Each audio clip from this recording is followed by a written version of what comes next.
দেখুন, আপনাদের এই জমিতে 100% শুধু বালি, ফসলও ঠিক মতন হয় না। তাই বলছি, বেশি ভাবনা চিন্তা না করে দলিলে ডিফাইটা দিয়ে দেন। কিন্তু উকিল সাহেব, কোনো কিন্তু না, এখানে ফ্যাক্টরি হলে তো তোমাদের ছেলেমেয়েরা কাজ করবে। সরকারকে আর লন্ডন থেকে নিয়ে আসবে নাকি? নাও নাও, আর কথা না বাড়িয়ে টিপসাপটা দিয়ে দাও।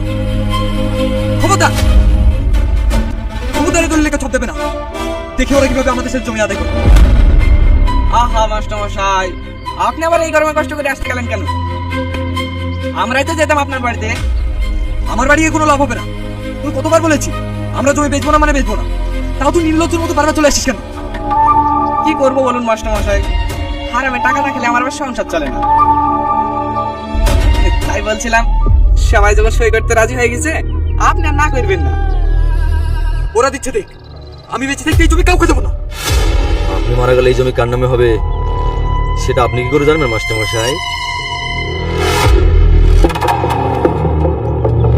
আচ্ছা তুই? হ্যাঁ আমি।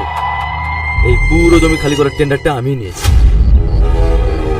জানতাম অমানুষ কখনো মানুষ হয় না, সেই জন্য তো ছোটবেলায় ঘাট ধাক্কা দিয়ে স্কুল থেকে বের করে দিয়েছি। খুব ভালো করেছিলেন মাস্টার মশাই। বেশি পড়াশোনা করলে হয়তো আপনার মতো 20-30 হাজার টাকা ইনকাম করতাম, কিন্তু এখন আমি লাখ লাখ টাকা ইনকাম করি। এই উকিল, ছাপটা নিয়ে নে। রাজা,